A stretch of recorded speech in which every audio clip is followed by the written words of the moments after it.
직장 상사의 성희롱으로 괴로운 시간을 보내고 있습니다. 유부남인 직장 상사는 친밀감의 표현이라며 도 넘은 문자와 농담을 건넵니다. 처녀 맞냐? 어젯밤 남자친구랑 뭐 했냐? 살이 조금 찌자 임신한 거 아니냐? 이런 말들을 하곤 농담이라고 합니다. 업무 평가에 영향을 미칠 수 있는 사람이라서 혼자서 끙끙 앓기만 하다가 친한 동료에게 조심스레 털어놓았는데요. 그 친구도 비슷한 경험이 있다는 것입니다. 동료와 해결 방법을 고민하던 중 또다시 상사가 저에게 부적절한 말을 하는 순간을 녹음해서 인사과에 제출했습니다. 그런데 상사가 그 사실을 어떻게 알았는지 사과는커녕 친근해서 그런 건데 문제가 되냐, 특별히 성적 의도가 없었다, 업무 중 벌어진 일도 아닌데 문제가 되냐며 되려 저를 이상한 사람 취급을 합니다. 성희롱 의도가 없었다면 문제가 없는 건가요? 직장 상사를 징계받게 하려면 어떻게 해야 하는지, 또 형사적으로 처벌하거나 보상받을 방법은 없는지 궁금합니다. 라는 사연을 보내주셨습니다. 아이고, 부들부들. 네. 지금 사연을 읽으면서 굉장히 얼마나 불쾌하셨을까 싶네요. 그러니까요. 어쨌든 뭐 직장 내 성희롱 예방을 위해서 성희롱 예방 교육을 실시를 하고 있는데 그래도 이런 일이 참 계속해서 일어난다는 걸 보면 참 안타깝습니다. 우선 이 직장 상사의 말처럼 가해자가 성희롱의 의도가 없었다면 아무런 문제가 없으면 안 될 텐데요. 예.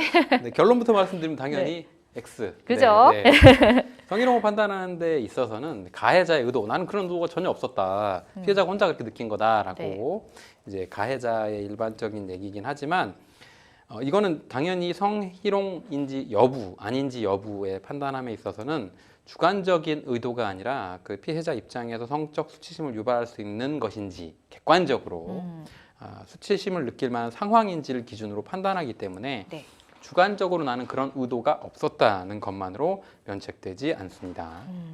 그러니까 말입니다. 자, 그걸 아시는 분이 저런가 싶기도 하고, 자, 네. 법원이 인정하는 성희롱의 성립 기준은 어떻게 되나요? 이제 객관적으로라고 말씀을 해주셨는데, 네. 여기에서 일단은 이제 성희롱이라는 용어가 나왔으니까 이 용어를 정확히 말씀을 드리면 남녀고용평등과 일가정양립지원에 관한 법률 제2조 2호에서 개념을 정하고 있는데요.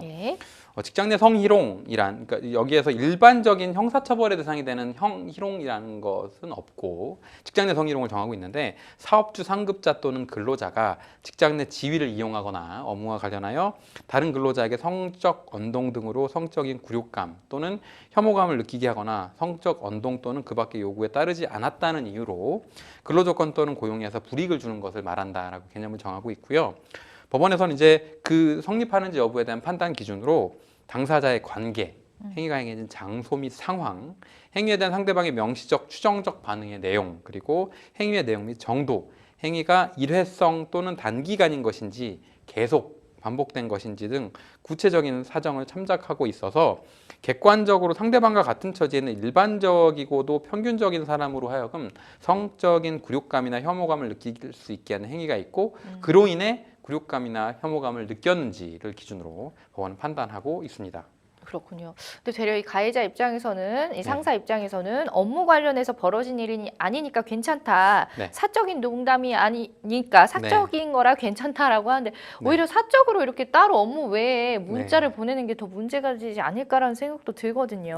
이 부분은 법적으로 어떻습니까? 그래서 이제 앞서 말씀드린 것처럼 원칙적으로 남녀고용평등법에서 정하는 개념상 표지상 업무 수행 기회나 업무 수행에 편승해서 성적 언동이 이루어진 경우뿐 아니라 권한을 남용하거나 업무 수행을 빙자해서 성적 언동을 한 경우도 포함되고 어떠한 성적 언동이 업무상 관련성이 인정되는지 여부는 쌍방 당사자의 관계, 그다음에 행위가 행해진 장소 및 상황, 행위의 내용 및 정도 등의 구체적인 상황을 참작해서 판단하고 있어서 사안에서 이제 업무 수행에 편승해서 성적 언동을 한 건지가 쟁점이 될 것 같은데 사적인 농담이라고 하면 이 직장 상사를 사적으로 원래는 당연히 알지 못했기 때문에 그런 개념이 포섭될 가능성이 낮다. 일단 제 주관적으로는 그렇습니다. 그러니까요. 만약에 그 여러 사람이 있는 자리에서 상사가 어젯밤에 뭐 남자친구랑 뭐 했냐, 임신했냐, 살이 왜 이렇게 쪘냐, 막 이런 농담을 한다면, 이렇게 부적절한 얘기를 했을 때 형법상으로도 모욕죄가 적용될 수 있을지 궁금합니다. 이게 뭐 남자친구랑 뭐 해서 단순히 정말 그냥 아무렇지 않게 인사치레로 물어봤는데 이렇게 나올 수도 있는 부분이거든요. 애매하네요.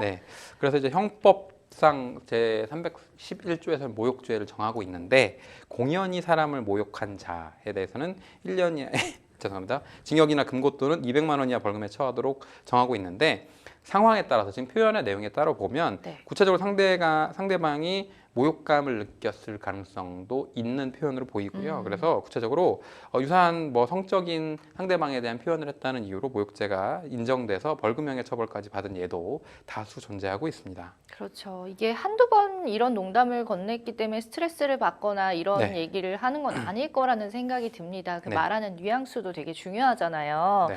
자, 형사처벌도 문제가 될 수 있지만 혹시나 네. 계속 지속적으로 이렇게 문자나 얘기를 듣다 보면은 정신적인 피해도 클 텐데 이 민사적으로 위자료 청구도 가능한 부분이 있는지요? 네.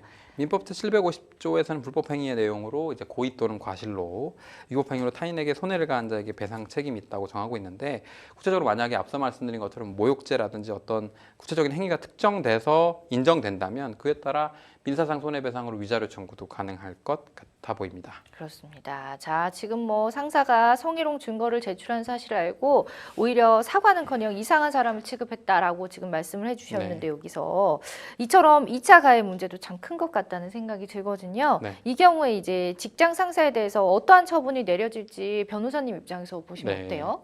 일단은 남녀고용평등법상 제14조에서는 직장 내 성희롱 발생 시 조치에 대해서 정하고 있는데 피해자 보호 조치를 사업주로 하여금 명하고 있습니다. 그래서 뭐 근무 장소 변경이라든지 적절한 조치를 취해야 되고 확인될 때 요청하면은 배치 전환, 유급휴가 등 적절한 조치를 하도록 하는 의무가 있기 때문에 이 내용처럼 그 성희롱에 대한 조치 요구를 사업주에게 했다는 게 다시 또 가해자에게 알려져서 그에 따라 2차 가해가 벌어지는 상황에 대해서 또 사업주가 추가적인 책임을 질 가능성도 있어 보이고 직장 상사 역시도 이 위반을 이유로 직장 내 징계나 후속적인 처벌 가능성도 있어 보입니다.